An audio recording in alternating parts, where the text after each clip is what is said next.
Hello, നമസ്കാരം. തിരൂർ അടിമുടി മാറിയിരിക്കുന്നു. കേരളത്തിൻ്റെ ആദ്യത്തെ റെയിൽവേ ആയതുകൊണ്ടായിരിക്കാം തിരൂർ പുതിയ പുതിയ സംഭവങ്ങളൊക്കെ വരൽ തുടങ്ങി. കുറേ മാറ്റങ്ങൾ സംഭവിച്ചു. അങ്ങനെ പുതിയൊരു സംഭവമാണ് ലിഫ്റ്റ്. നമ്മളിന്ന് ലിഫ്റ്റിലാണ് പോകുന്നത്. ഗൈസ്, ലിഫ്റ്റ് വർക്കിംഗ് അല്ല, അത് ഉഡായിപ്പായിരുന്നു. നമ്മൾ സ്റ്റെപ്പ് ഇറങ്ങി സ്റ്റേഷനിൽ വന്നാൽ പിന്നെ ഒരു കോഫി കുടിക്കൽ നിർബന്ധങ്ങൾ. അപ്പോഴാണ് ഒരു സംഭവം. അടിപൊളി കാഴ്ച. എന്തൊരു സുഖം. അടിപൊളിയായിട്ട് കിടന്നുറങ്ങുന്നു. അപ്പോൾ നമുക്ക് വർക്ക് ചെയ്ത പൈസ കിട്ടി. ദോണ്ട് വരുന്നു മലബാർ.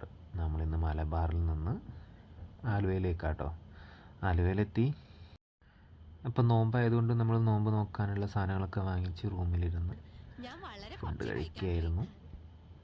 കഴിച്ച് കിടന്നുറങ്ങി. രാവിലെ എണീറ്റപ്പോഴാണ് ഒരു സംഭവം കണ്ടത്. ഫായിദ് എത്തിയിട്ടുണ്ടായിരുന്നു. ഫായിദിൻ്റെ സാധനങ്ങളാണ് ഈ പുറത്തെല്ലാം വാരി വലിച്ചിട്ടിരിക്കുന്നത്. അങ്ങനെ അത് കഴിഞ്ഞ് ഞങ്ങളെല്ലാവരും റെഡിയായി. ഞങ്ങളെല്ലാം 3 പേരുണ്ടായിരുന്നു. 3 പേര് റെഡി ആയപ്പോഴാണ് അറിഞ്ഞത് ഞാൻ ഒരു ഷോയ്ക്കാണ് വന്നത്. അന്നത്തെ ഷോ ഡേറ്റ് മാറ്റി വെച്ചിരിക്കുന്നു. അങ്ങനെ കുറേ ഫോണിൽ നോക്കി, കുറേ അവിടെ നോക്കി, കുറേ ഇവിടെ നോക്കി. മൂഞ്ചി ഒരു ദിവസമായിപ്പോയി അന്നത്തത്.